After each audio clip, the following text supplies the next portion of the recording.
Hello guys, mining ज्ञान में एक बार फिर से आप सभी का स्वागत है। तो आज के इस वीडियो में हम देखने वाले हैं कि सीसीएल के द्वारा जो वैकेंसी निकाली गई है उसका डिटेल नोटिफिकेशन आ चुका है।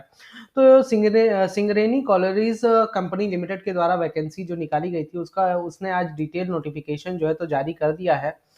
जो कि आपकी उड़ीसा की एक कंपनी है। इसके बारे में इसने पहले पेज में पूरा अपना डिटेल दिया हुआ है। उसके साथ ही इसने ये बताया हुआ है कि भाई आपको कैसा क्या ग्रेड पेमेंट दिया जाएगा और क्या क्या अलायंसेस वगैरह दिए जाते हैं और आपका प्रमोशन किस टाइप से होगा, ये सारी डिटेल्स इसमें इसने दी हुई है। ठीक है, बेसिक पे वगैरह या फिर जो अदर बेनिफिट्स होंगे वो क्या होंगे।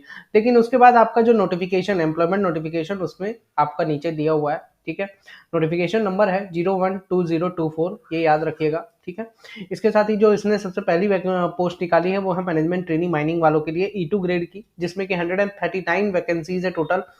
अब ये 139 में से 136 वैकेंसीज ऐसी हैं जो कि आपका इस बार के लिए ही है, भरी ही जाएंगी। और 3 वैकेंसीज जो है तो ऐसी है जो कि इन फ्यूचर जो कि बैकलॉग का है ना, जो कि बैकलॉग का, सॉरी। तो ये सारी वैकेंसीज इस टाइप से हैं। अब इसके लिए जो मैनेजमेंट ट्रेडिंग माइनिंग के लिए आपको जो क्वालिफिकेशन चाहिए वो आपके पास बीई या फिर बीटेक या फिर बीएससी इंजीनियरिंग होना चाहिए। ठीक है, या फिर और माइनिंग इंजीनियरिंग में होना चाहिए। मिनिमम 60% मार्क्स होने चाहिए। मिनिमम एज जो है इसके लिए 18 साल है और मैक्सिमम एज जो है इसके लिए 30 साल है। ठीक है, 1 मार्च 2024 के बेसिस पे। ठीक है, तो 1 मार्च 2024 तक आपका 30 साल नहीं हुआ होना चाहिए, तभी आप जो है तो इसके लिए एलिजिबल है।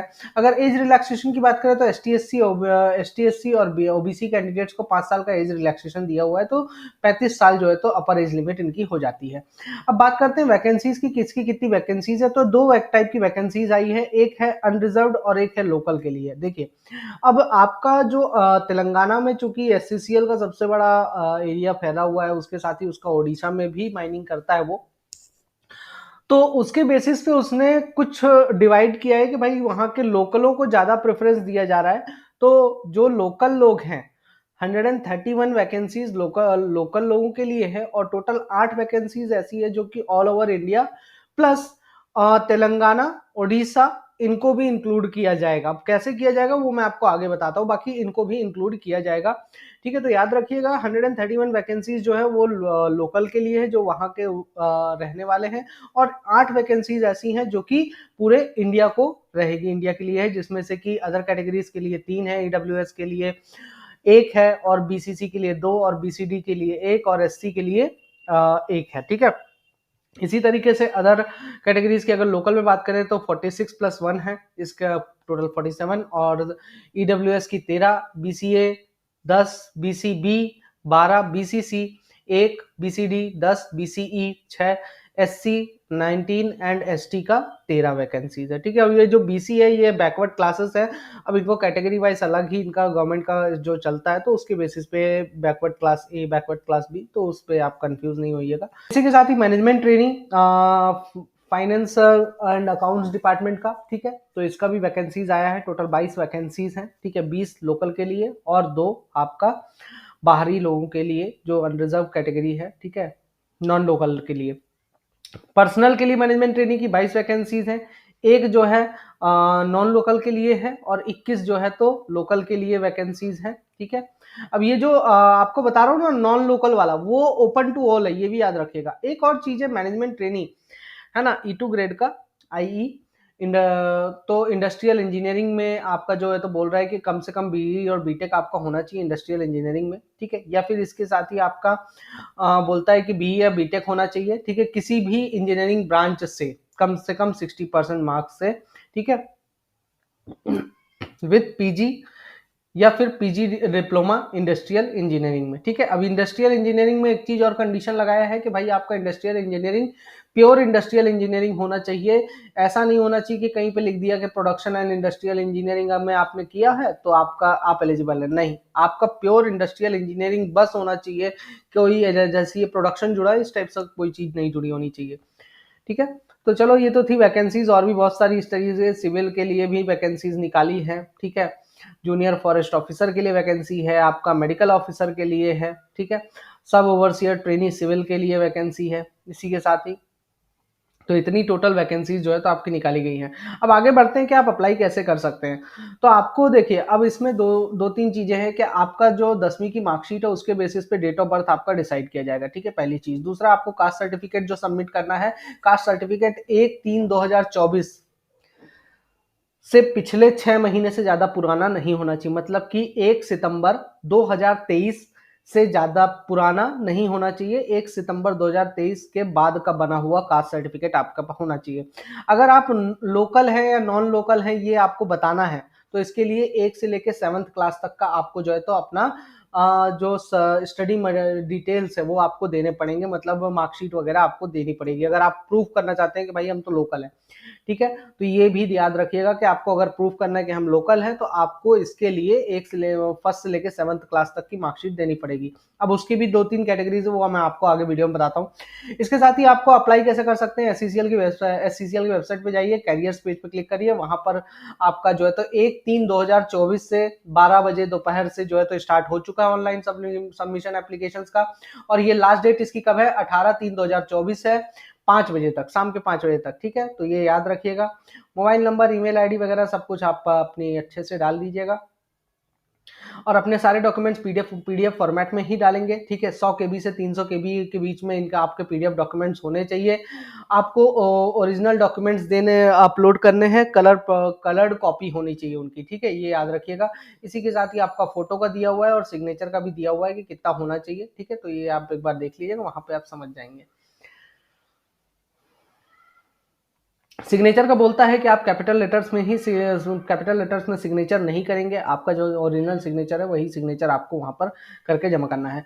अब मोड ऑफ पेमेंट की अगर हम बात करें तो 1000 रुपए आपकी फीस है, ठीक है, जिसमें से कि 100 रुपए जो है तो ऑनलाइन प्रोसेसिंग फी है और 900 रुपए आपकी एग्जामिनेशन फी है। ऐसे कैंडिडेट्स जो ST SC कैटेगरी के हैं या फिर SCCL के एम्प्लॉयज हैं, ठीक है, उनको एग्जामिनेशन फी देने की जरूरत नहीं है, उनको सिर्फ प्रोसेसिंग फी देने की जरूरत है, 100 रुपीज उनको देना पड़ेगा, ठीक है। अब इसके लिए आपको यहाँ पे बता दिया है कि SBI पेमेंट लिंक पर आप क्लिक करेंगे, सारी टर्म्स एंड कंडीशन को एक्सेप्ट करेंगे और सिंगनरी कॉलरी और जैसे ही प्रोसीड बटन पर क्लिक करेंगे, ठीक है, तो आपका सिंगरेनी कॉलरीज करके पेज खुलेगा, ठीक है। उसमें आपको पेमेंट करना है। पेमेंट आप कैसे भी कर सकते हैं, NEFT, क्रेडिट कार्ड या फिर RTGS, इंटरनेट बैंकिंग या फिर UPI के थ्रू भी पेमेंट कर सकते हैं, ठीक है। अब जो लोकल कैंडिडेट्स हैं उनके लिए यहाँ से स्टार्ट होता है। ये देखिए, सबसे पहला तो तेलुगु लैंग्वेज डिजायरेबल बोला जाता है, ठीक है, कि हम डिजायरेबल यही है कि हम तेलुगु लैंग्वेज वाले को ज्यादा प्रेफरेंस देना चाह रहे हैं, ठीक है, पहली बात। दूसरी बात, अगर आपको लोकल स्टेटस अपना कंफर्म कराना है तो उसके लिए आपको फर्स्ट क्लास से लेकर 7th क्लास तक के स्टडी सर्टिफिकेट्स आपको देने पड़ेंगे, रिजल्ट देने पड़ेंगे, ठीक है। अब लोकल कैंडिडेट्स के लिए रिजर्वेशन की अगर मैं बात करूं तो रिजर्वेशन यहाँ पे बोलता है 95% पोस्ट जो है तो लोकल कैंडिडेट्स के लिए रिजर्व की गई हैं, ठीक है। अब लोकल का मतलब क्या है, मतलब कि कुछ स्टेट्स इसने बोल दिए हैं कि ये सॉरी इस डिस्ट्रिक्ट्स, कुछ डिस्ट्रिक्ट्स का इसने नाम दे दिया है कि भाई इन डिस्ट्रिक्ट्स को के लड़कों के लिए स्पेशली हम लोकल कंसिडर कर रहे हैं।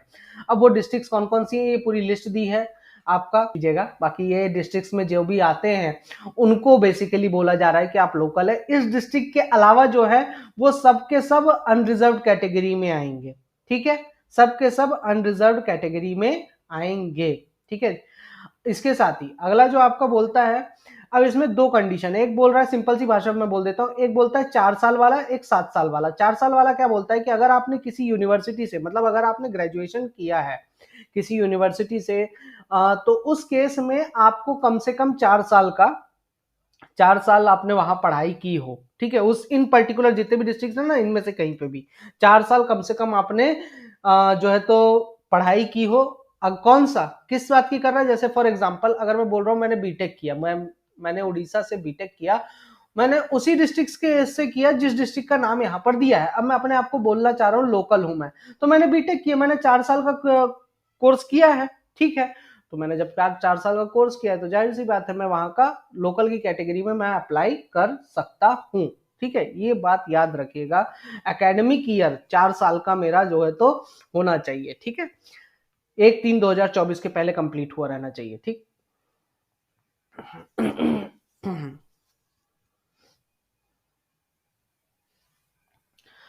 तो ये बात का ध्यान रखिएगा, ठीक है। इसके साथ ही अगर आप स्कूलिंग के बेसिस पे अपने आप को लोकल प्रूफ करना चाह रहे हैं, तो उस केस में आपका वो बोलता है कि 7 साल का भाई टाइम पीरियड हम लेंगे। एक तो आपका एजुकेशनल क्वालिफिकेशन, मिनिमम क्वालिफिकेशन आपकी जो है तो अगर वहां से हुई है तो उस बेसिस पे आपको 4 साल का चाहिए, ठीक है।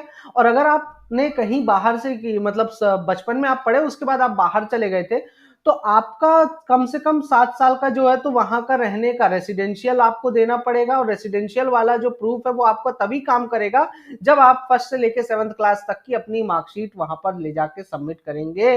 तो इन चीजों का भी ध्यान जरूर रखिएगा, ठीक है। तभी आप लोकल की कैटेगरी में वहां पर आएंगे, ठीक है। अब स्कूल स्टडी सर्टिफिकेट्स आपको जब भी आप वहां पर लेकर जाएंगे, तो school study certificates first class से लेके आपको 7th क्लास तक का पूरा डिटेल इस फॉर्म में फिलअप करना है। और इसी के साथ ही अपने सारे पीडीएफ्स वगैरह अटैच कर लेके, या फिर आप जो आपका इंस्टीट्यूशन का हेड है वो उनसे साइन करवा के आप जो है तो इसमें सबमिट कर सकते हैं, ठीक है। प्रूफ तो देना पड़ेगा। और का सर्टिफिकेट ऑफ रेसिडेंस जो है तो इस फॉर्मेट में आपका साइन होना चाहिए।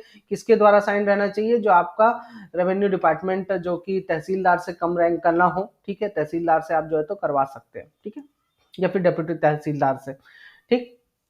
तो ये आप करवा सकते हैं और आप अपने आप को लोकल जो है तो प्रूव करा के वहां पर अप्लाई कर सकते हैं, ठीक है। तो ये था पूरा डिटेल्स इसका। आपको अगर और भी कोई डाउट होता है या फिर आपको अगर क्लासेस करनी हो, तो हमारे माइनिंग ज्ञान के चैनल पे ये सारी चीजें अवेलेबल है। ये तो आप एप्लीकेशन का लिंक डिस्क्रिप्शन में दे दिया है, तो आप डाउनलोड करके ज्वाइन कर सकते हैं। Till then all the best and thank you so much. Good night everyone.